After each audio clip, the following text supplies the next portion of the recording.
mic. Yeah. All I need is one mic. Yeah. All I need is one mic. Hey everybody, welcome back to One Mic, where I watch shit so you don't have to. And today I'm here to talk about Season 3, Episode 6 of Amazon Prime's The Boys, entitled Herogasm. I think this was easily the best episode of The Boys, and I mean of the entire series run, not just this season. But it was also, even more so, I think an incredible episode of television. It had a whole lot of great aspects all wrapped up into one. You had great character moments, you had great action, you had great plot stuff, and then you also had the Herogasm scene, which I think, for the record, out of all the talk, I think it's ironic, all the talk about this episode revolving around the Herogasm party. The Herogasm party was actually, I think, the least impressive aspect of this show. And don't get me wrong, I liked it and everything, but I thought everything else that took place in this episode was so much better than that. And by The Boys' standards, I was actually expecting it to be a little bit wilder. And I know, given the nature of the scene, it's like, what? But, I mean, there were aspects of it that were, like, pretty wild, but I actually found it to actually be underwhelming given the hype and the nature of this show. It was still great, but just a little bit underwhelming. But everything else that encompassed this whole episode, I thought was so good. This episode did so many great things with the characters. It did some great plot stuff, some great action. Like, it had it all. And this was a great hour of television. Really enjoyable, really fun. What I want to do is I want to talk about this episode by character. You know, we have characters kind of group up in this episode, I think. And I think three of the groups essentially converge on the Herogasm party in Vermont.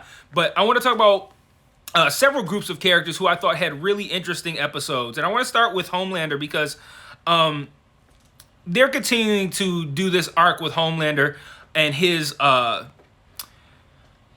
doubt, his insecurity.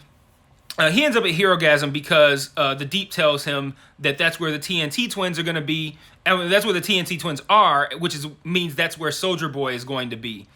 Homelander sends him there to check it out, and he says if Soldier Boy shows up, let me know.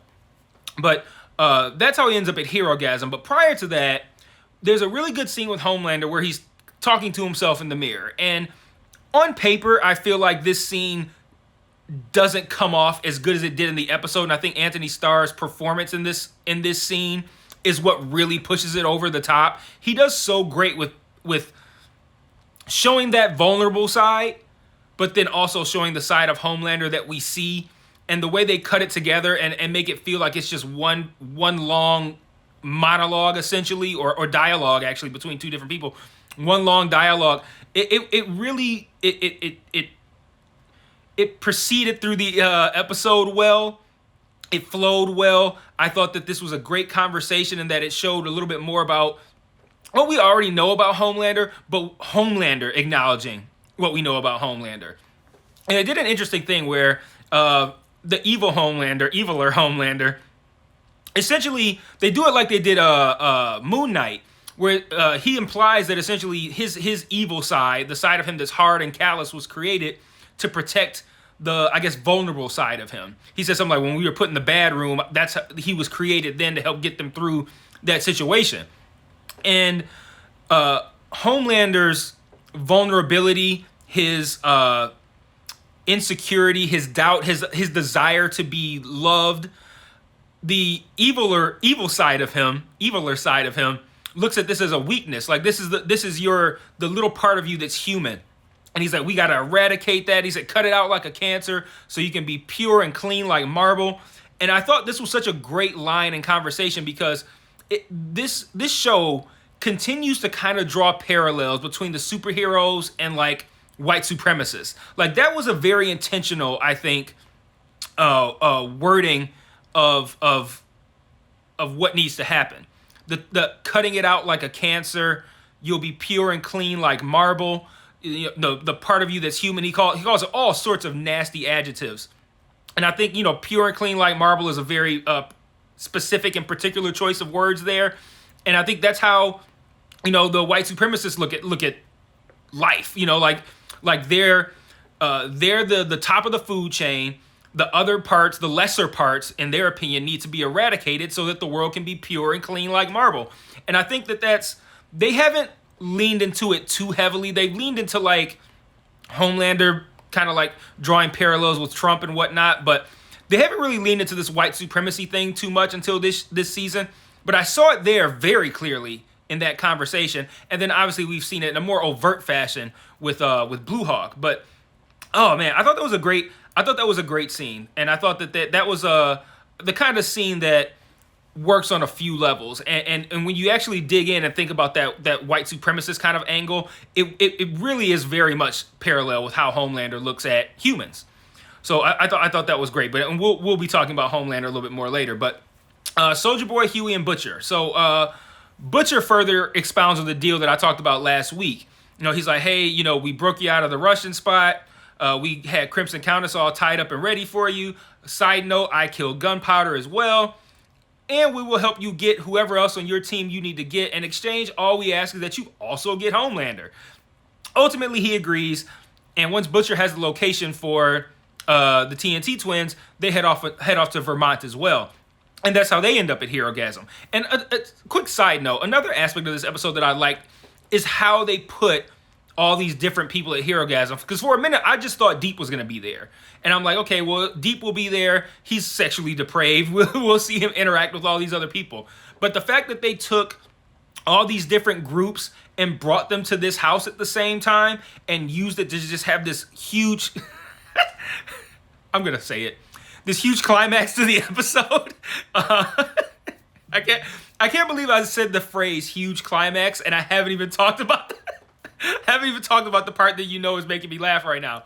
But to have this huge climax at the end of this episode, I didn't expect that. I think that's what it is that I came into this episode expecting it to primarily be Herogasm stuff with a little bit of plot.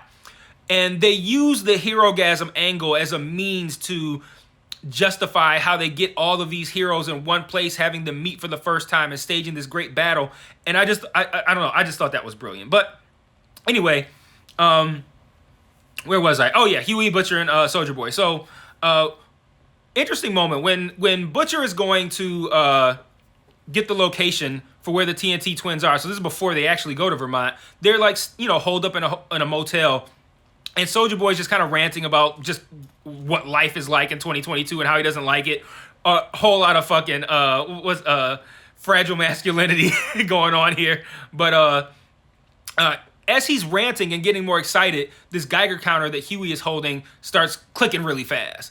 And I guess we're meant to make the connection that these outbursts that Soulja Boy has, that he hit Kamiko with, that he hit that one, those people that were outside that store and then blew up that store, and what he ultimately does in this episode as well, are more tied to his emotions than they are to like a power that he can control.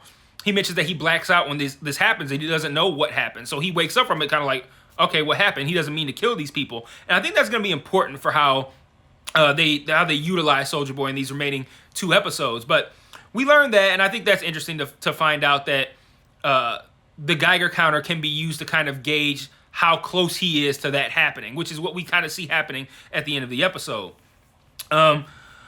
So Starlight and Mother's Milk are paired up in this episode as well. They're preparing for what's next, and Mother's Milk essentially, I think, implied, or I mean, if depending on your interpretation of the conversation, directly says that he plans on shooting Butcher and Huey. So he makes a great line about why does he have to take the high road? Starlight's like, chill out. He's like, you white people get to turn up and do whatever the fuck you want when you get upset. But now that I'm upset, I got to turn the other cheek. And I'm not going to go into a rant about that because there's plenty to talk about in this episode. But I thought that was a great line. Very true. As black folks, we are getting to the point where it's like, okay, how much shit do we have to take before we fight back? And how come when we fight back, it's a huge fucking problem, but when the white folks get pissed off and shoot up a school, no one gives a fuck. And well, I might say no one gives a fuck, but no one gives enough of a fuck to do anything about it and prevent it from happening in the future. So it's like we're on such a tight leash, and I feel that leash, and Mother's Milk feels that leash, and I'm glad that they talked about that a little bit in this episode. I would like to see that get expounded on even more, but Starlight gets called to the tower and she participates in this interview with Homelander and Victoria Newman. And she shows up. The interview goes left after Homelander gets undermined. Of course, after he has that conversation in the mirror, he's not going to be taking any shit from a non-Homelander person after he just got chewed out by the evil version of himself. And he gets undermined a little bit in this interview. And he goes off. He walks out. And Newman wants to have a conversation with Starlight. And she essentially reveals that I don't want to say reveals because Starlight knew, but I guess reveals that she knows, that they know she is the villain who was popping people's heads last season. And she wants to make a deal. She's like, I'm not a bad guy. I want to make a deal with you. She says, you have 1 point whatever million Instagram followers. Let me use those people and use your platform to like sell people on these bills that I want to get passed to help change and help improve things for women. And in exchange, I'll help protect you from Homelander. And Starlight like goes off and she's like, I'm tired of having to do bad things to try to get stuff done and go fuck yourself and all this kind of stuff. And I was a little taken aback by that because I thought that was a good deal. So she's like, I'm tired of having to do shitty things. I'm like, opening up your platform to help Victoria Newman pass bills for change doesn't sound shitty to me. Like, you might be wanting to do something better, which she does at the end of the episode, but I don't think that was such a shitty offer. Like, I think it was kind of a good deal, but she doesn't take it. And there's a great scene here, which like this episode is so packed with just great scenes. She threatens, she says, like, pop my head or get the fuck out. And in that moment, I wondered if there was like a degree range, like a range of head popping. Is in like popping the head is 10, but is there a 2? Is there a 3? Is there a 7? Like, can she pop the head of a soup? Because I feel like she only popped human heads. Like, I don't know, she might have popped a soup head in season 2, but I just remember, the ultimate thing at the end with all the politicians or whatever. But I wonder like, can she do this to a soup? And more importantly, does it have various degrees? And sure enough, that she walks by, they look at each other. Of course, I know she's not going to pop Starlight's head, but it's still in that moment, I'm wondering, like, but can she do something? And sure enough, when Starlight turns around, she's got a bloody nose. And I think it's incredibly terrifying to know that it's not just either I pop your head or I don't. To know that there's varying degrees of that, like Newman could maybe just give her a stroke just out of the blue. Like, okay, I'm not going to pop your head, but I'm going to give you a stroke. Like, to know that she has the ability to manipulate how powerful that superpower is and to what degree she uses it, I thought was super fucking cool. Like, I loved how they did that. So Starlight returns to Mother's Milk, and they're headed off to Vermont as well. And on the car ride, Mother Milk explains a little bit further about his past trauma and how it's affected his OCD. She notices him tapping on the steering wheel and asks about it. And he tells the story of some kids trying to jack a Benz. Soldier Boy comes. Mother's Milk, as a kid, wakes up his grandfather like, look, it's Soldier Boy, come look. And Soldier Boy picks up the Benz and throws it through his house. And he says, 1 minute my grandfather was there, the next I wasn't. And I mean, he wasn't. And that's how I developed this OCD, because if I didn't check the stove burner, he didn't say stove burners, he said burners, but I mean, I'm assuming he meant stove burners. If I don't check the burners 3 times a night, Soldier Boy is going to come back and kill my family. And I don't know if it's true that one can develop OCD from trauma, but that's something that I totally buy as being possible. And even if it's not true, I think it still works for this show because it shows why Mother Milk is so obsessed with Soldier Boy. And it's one thing to be obsessed, but it's another thing to need resolution. And for that need for resolution to be more important than your own presence here. Because he's like, I can't live like this anymore. Either he's got to die or I got to die, because I can't be living like this. And that explains why he squares up with Soldier Boy later in the episode. Because what does he have to lose? Because if he continues living and he doesn't fight Soldier Boy, he's still going to continue to have him in his head.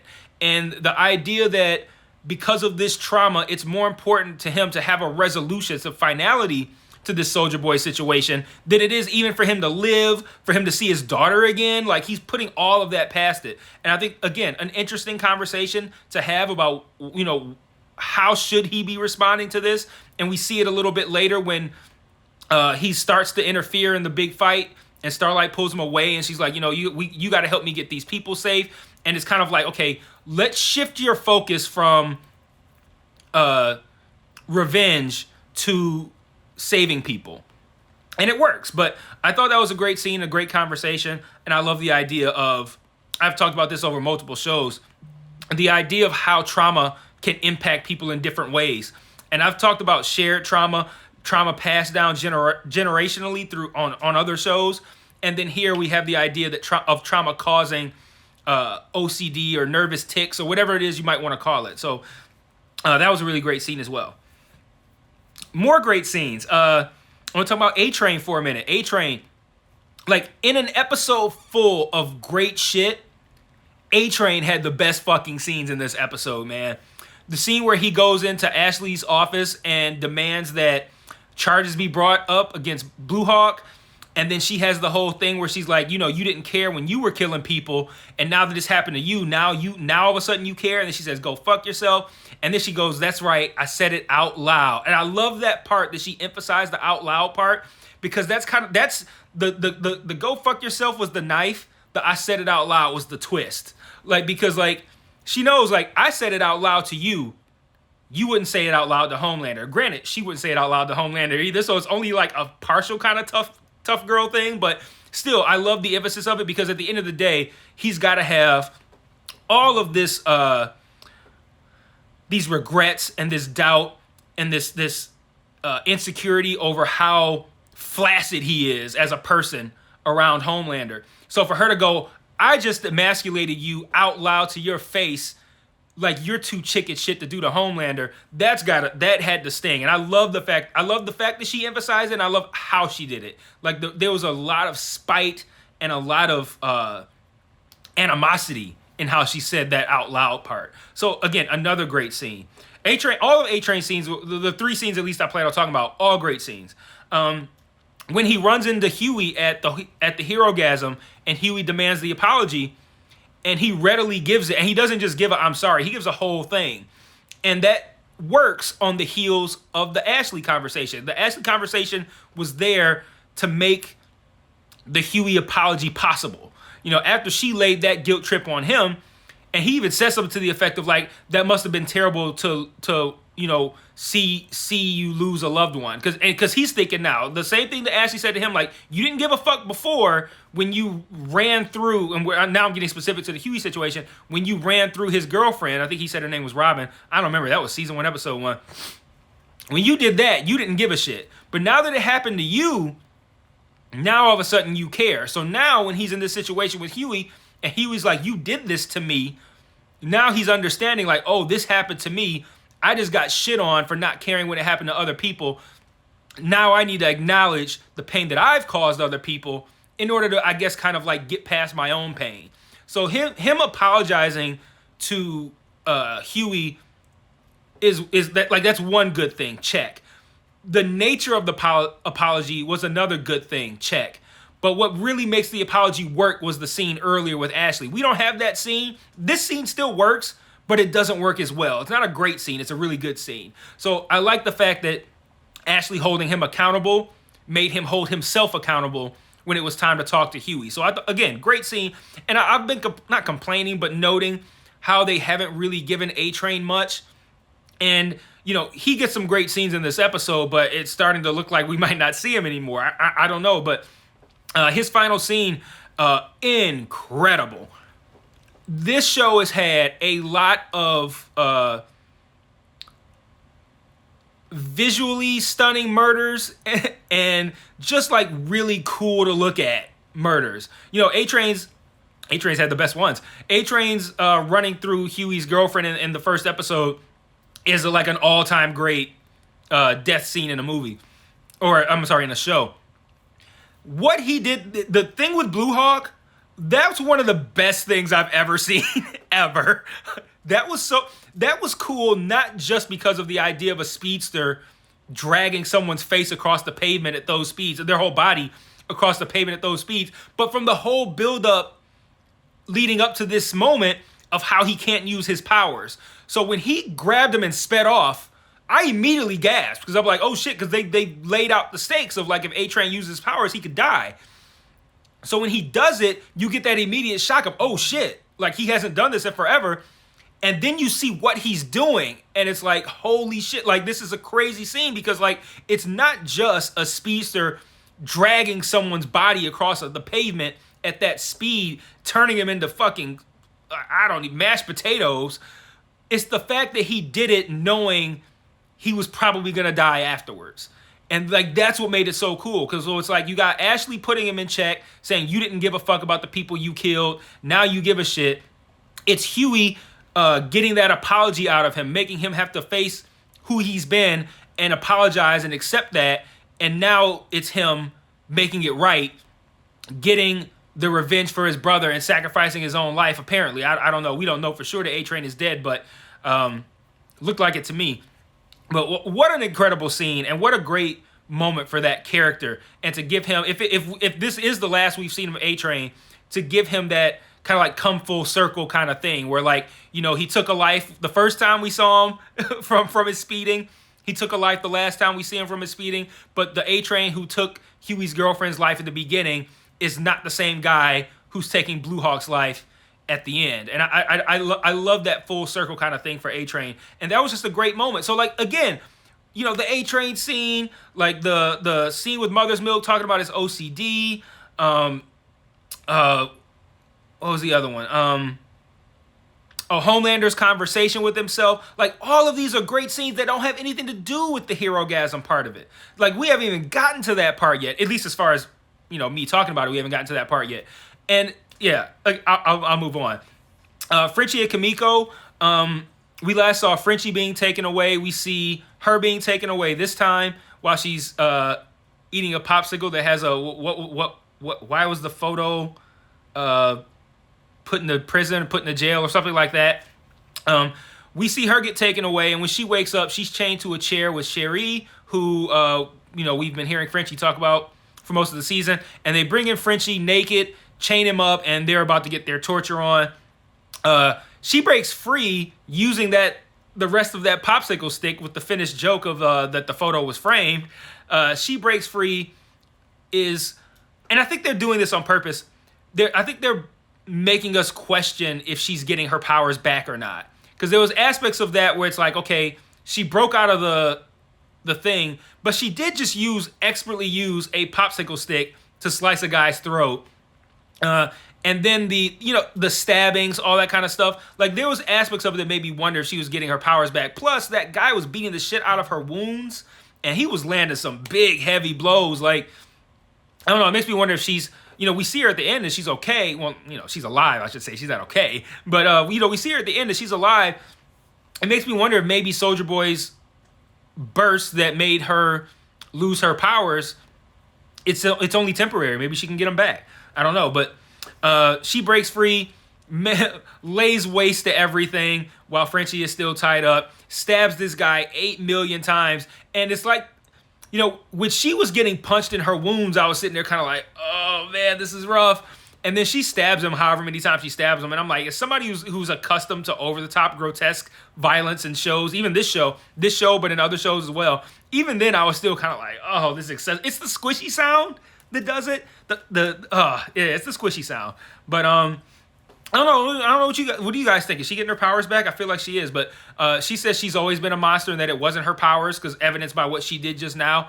And her and Frenchie kind of reassure each other of who they are.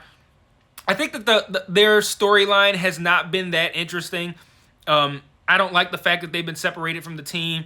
I don't really like. I don't like team separations in general, but I don't like the fact that they've been separated from the team for the whole season essentially.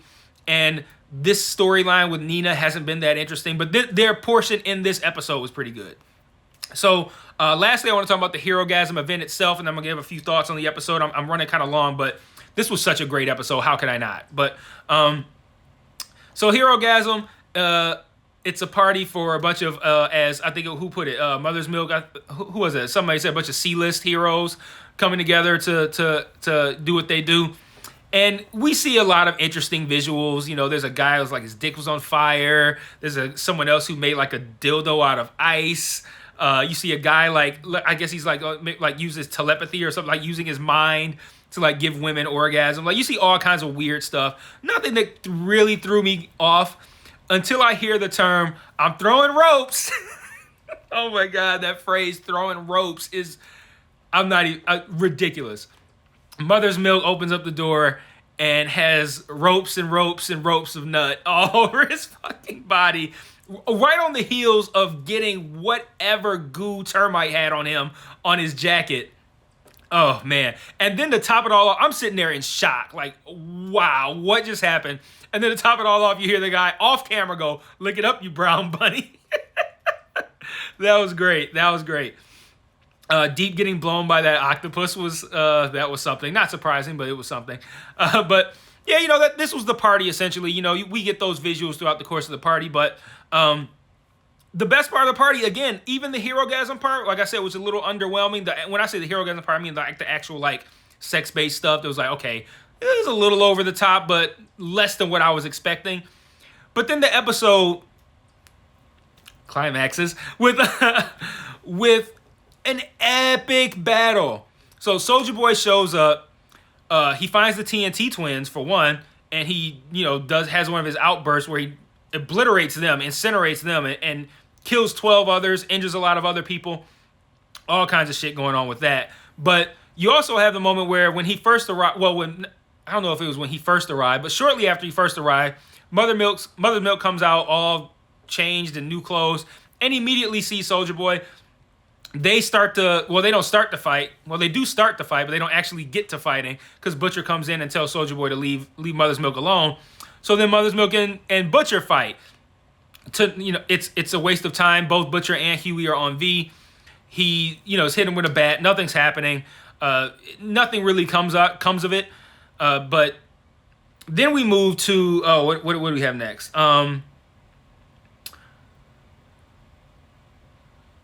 So Butcher comes back, and I'm like losing track of who.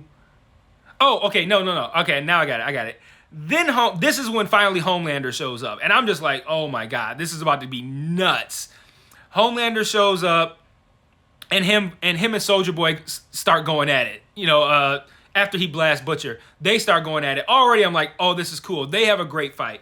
Then Butcher comes back. Him and Butcher go at it. Nice eye thing. They have nice hand-to-hand stuff. All that shit. At this point, I'm losing. I'm like, this is so fucking cool what's happening right now. Then Soulja Boy comes back. They join in. They're doing like the 2-on-1 fight. It's incredible. Huey teleports in naked. Huey teleports in.